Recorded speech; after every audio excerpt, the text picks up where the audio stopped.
मैं आपसे एक क्वेश्चन पूछती हूँ। इन 4 सेंटेंसेस को देखिए।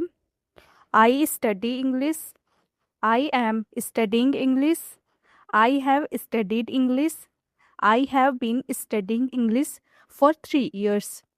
ये चारों प्रेजेंट टेंस है, लेकिन इनका यूज़ अलग अलग है और इसी वजह से स्टूडेंट्स कंफ्यूज हो जाते हैं।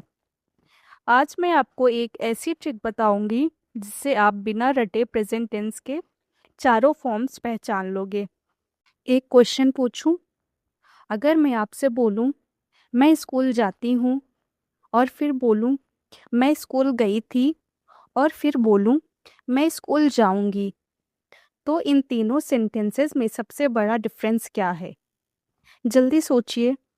स्कूल सेम है, मैं भी सेम हूँ, फिर डिफरेंस क्या है?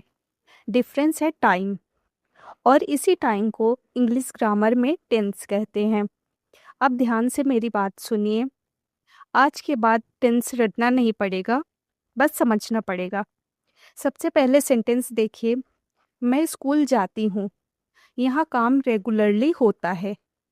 आज भी जाती हूँ, कल भी गई थी, आगे भी जाऊंगी, मतलब हैबिट है। इसलिए ये है प्रेजेंट इंडेफिनिट टेंस, और इसका फॉर्मूला है सब्जेक्ट प्लस वर्ब की first form plus object. Example, I go to school.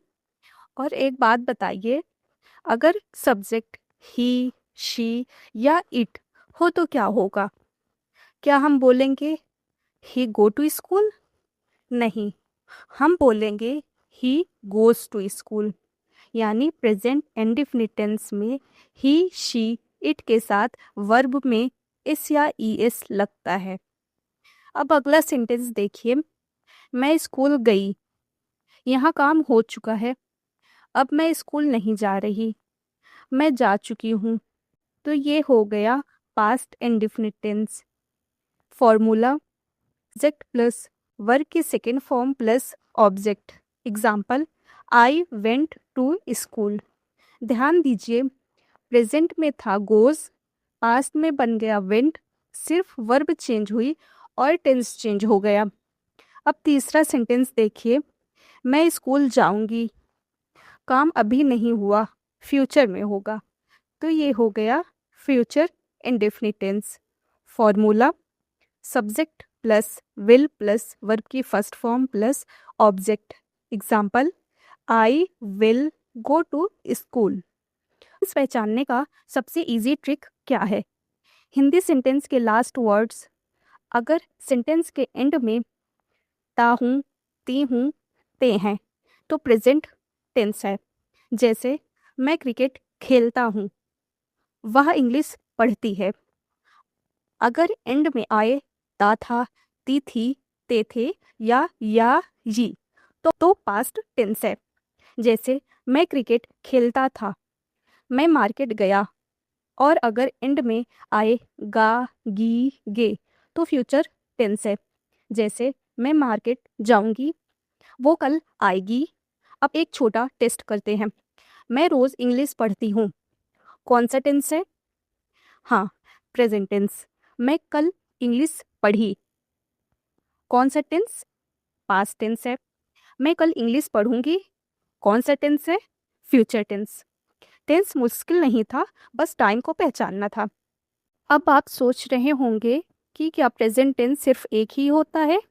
नहीं, यहीं पर ज़्यादातर स्टूडेंट्स कंफ्यूज हो जाते हैं। प्रेजेंट टेंस के भी 4 टाइप्स होते हैं, और अगर आपने इन 4 टाइप्स को समझ लिया तो इंग्लिश बोलना बहुत इजी हो जाएगा। अब ध्यान से मेरी बात सुनिए।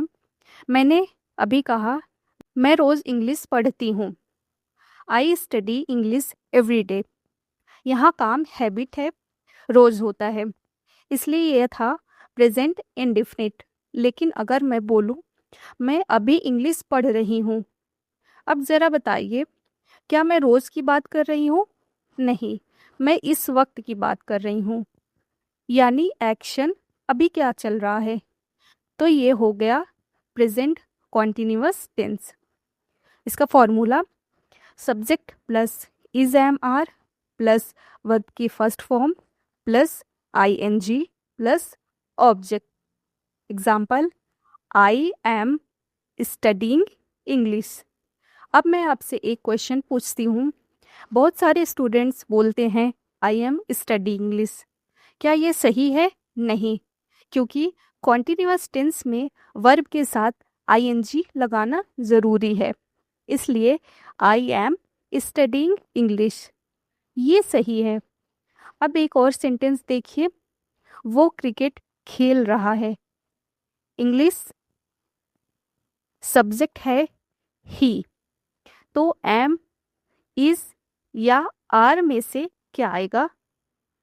बिल्कुल सही, ही इज प्लेइंग क्रिकेट। अब तक हमने दो प्रेजेंट टेंस समझ लिए।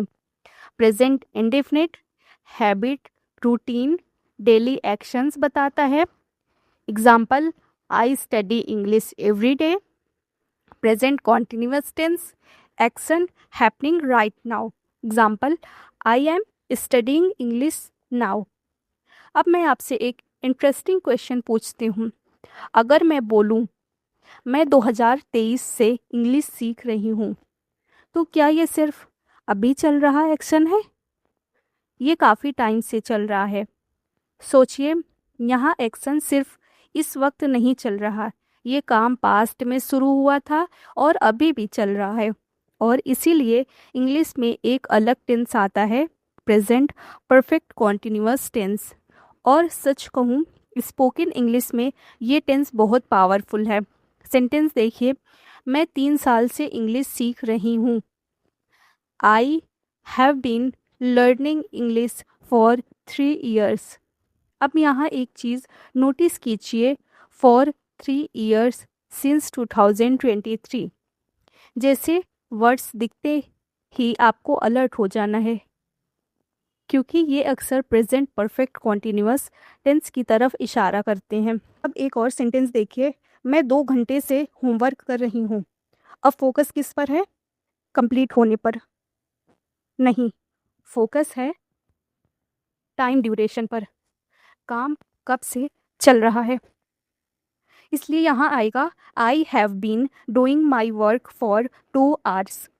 ये है present perfect continuous tense. Formula, subject plus has have plus been plus verb की first form plus ing plus object plus since या for. Example, I have been studying for 3 hours। She has been waiting since morning. अब तक हमने present के 3 important forms समझ लिए। अब 1 minute, यहीं पर सबसे ज़्यादा कन्फ्यूज़न होता है। बहुत सारे स्टूडेंट्स बोलते हैं I have been completed my work, I have completed my work for 2 hours, और फिर सोचते हैं कि गलती कहाँ हो गई। तो चलिए आज ये कन्फ्यूज़न भी ख़त्म कर देते हैं। मैं आपसे एक क्वेश्चन पूछती हूँ, मैंने अपना होमवर्क कंप्लीट कर लिया। यहाँ फोकस किस पर है? काम कितने देर से चल रहा है या काम कंप्लीट हो गया है? जल्दी सोचिए। बिल्कुल सही, यहाँ फोकस है रिजल्ट पर, काम कंप्लीट हो चुका है। इसलिए यहाँ आएगा I have completed my homework. ये है present perfect tense. Formula, subject plus has have plus verb की third form plus object. Example, I have finished my work. She has cleaned the room. मेरी शॉर्टकट ट्रिक सुन लीजिए। जब sentence में focus हो result, complete work हो चुका हो, तो प्रेजेंट परफेक्ट। और जब फोकस हो ड्यूरेशन, कब से कितनी देर से, तो प्रेजेंट परफेक्ट कॉन्टिन्यूअस टेंस। मैं 2022 से दिल्ली में रह रहा हूँ। आप क्या बोलेंगे? I have lived in Delhi since 2022 या I have been living in Delhi since 2022। Exam और स्पोकन इंग्लिश के लिए जनरली हम यहाँ बोलते हैं I have been living in Delhi since 2022, क्योंकि फोकस है सिंस 2020 यानी ड्यूरेशन पर। अब ज़रा पीछे मुड़कर देखिए, हमने प्रेजेंट टेंस के 4 फॉर्म्स कवर कर लिए हैं। Present indefinite, I study English.